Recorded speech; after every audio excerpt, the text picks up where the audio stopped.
خاص طور پر میں اپنے متعلقین سے یہ گزارش کرنا چاہتا ہوں کہ چلتے پھرتے اٹھتے بیٹھتے لیٹتے جاگتے سوتے یعنی جس حالت میں بھی بندہ ہے تو اللہ کا ذکر کثرت سے کرتا رہے۔ وضو ہے یا نہیں ہے، بس جاگ رہا ہے اللہ کا ذکر کرتا رہے۔ اب پھر ذکر دو قسم کے ہیں، ایک ذکر قلبی ہے اور ذکر لسانی ہے۔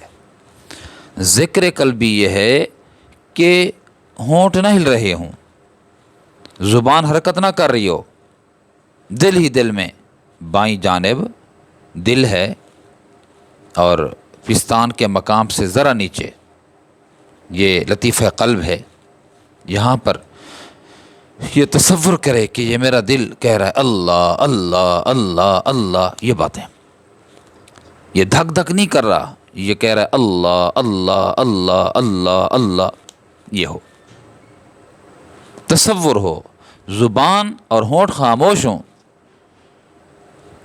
یہ دھڑکن سے اللہ اللہ کی صدا آئے۔ بابا فرمایا کرتے تھے کہ تم یہ عمل کرو، بتکلف کرو کہ میرا دل اللہ اللہ کہہ رہا ہے، اللہ اللہ اللہ۔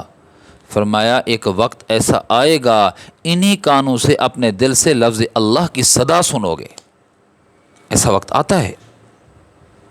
ابتدا میں کوشش کرنی پڑتی ہے، جستجو اور محنت کرنی پڑتی ہے، ریاضت کرنی پڑتی ہے، پھر یہ اسٹیمنا اور ملکہ پیدا ہو جاتا ہے کہ یہ دل کہہ رہا ہوتا ہے اللہ، اور بندے کو محسوس ہوتا ہے۔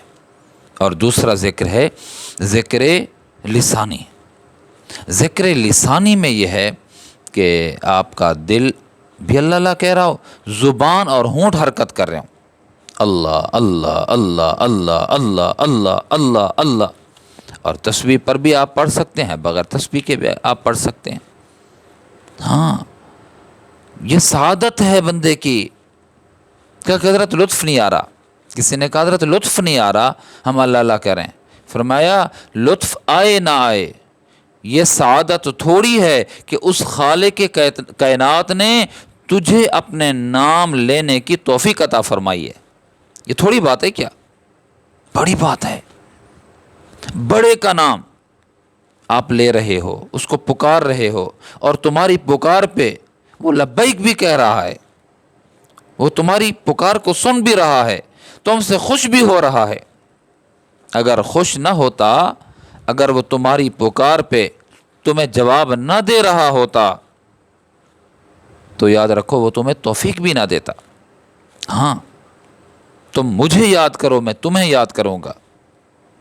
کثرت سے اللہ کا ذکر، کثرت سے چلتے پھرتے، میں نے جیسے کہا نا کہ ہر حال میں بندہ اللہ کا ذکر کرتا رہے، دل اس کا جاری ہو جائے، دل اس کا چالو ہو جائے، دل سے صدا آئے، یہ دھک دھک کی صدا نہ آئے بلکہ اللہ اللہ کی صدا آئے۔ یہ جب ہم اپنا مزاج بنا لیں گے، جب ہم اپنی عادت بنا لیں گے نا، پھر یہ عادت عبادت ہو جائے گی۔ لگے رہیں لگے رہیں لگے رہیں، مزہ آئے نہ آئے، ہم مزے کے لیے کہاں کر رہے ہیں، یہ تو حکم ہے ہمیں اللہ کا کہ اللہ کا ذکر کرو، اذکر اللہ ذکرا کثیرا، اللہ کا ذکر کثرت سے کرو۔ عبادت کا ہر عمل گنتی میں ہے، وقت کا پابند ہے، حدود و قیود ہیں اس کے۔ حج ہے، یہاں نہیں ہو سکتا پاکستان میں، حج کے لیے ہمیں بیت اللہ کے گرد چکر لگانے پڑیں گے، طواف کرنا پڑے گا، مینا جانا پڑے گا، صفا مروہ جانا پڑے گا، مقام ابراہیم پہ آنا پڑے گا، یہ سارے عمل ہیں۔ مقام متعین ہے، وقت متعین ہے، اب جا کر کوئی عمل یہ کرے، عمرہ تو اس کو کہیں گے لیکن حج نہیں کہیں گے۔